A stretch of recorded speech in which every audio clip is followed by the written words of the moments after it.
Обзор голограмного 3D вентилятора.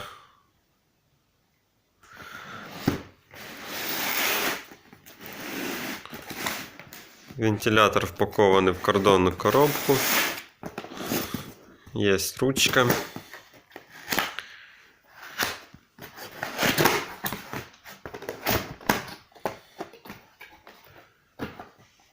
В комплекте инструкция, как пользоваться программкой. Блок питания 220 на 12 вольт. Картридер. Пульт управления. Две кнопки. Включить и выключить.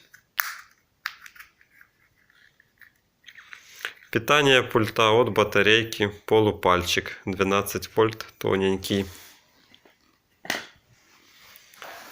Дальше комплект болтов крепления, яке вже прикручене. Креплення алюмінієве. І сам вентилятор. Низ алюміній, остача пластик.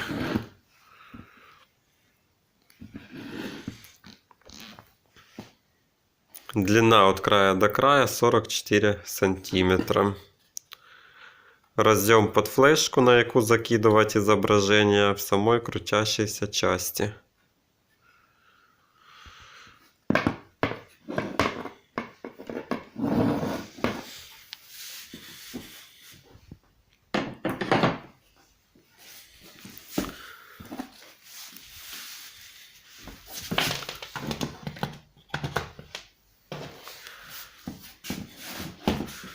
При першому включенні вентилятор трохи закрутиться. І тепер включаємо пультом.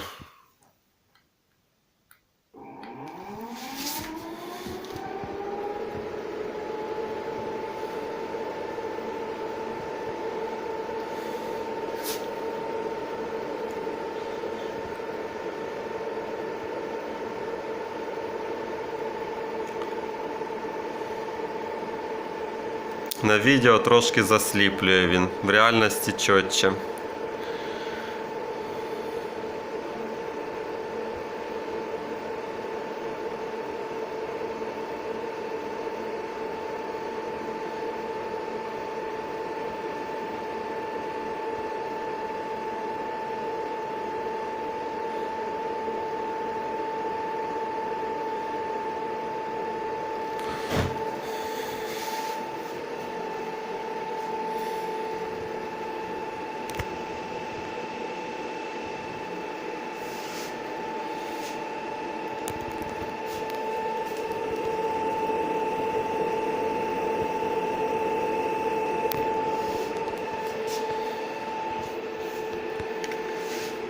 Выключаем.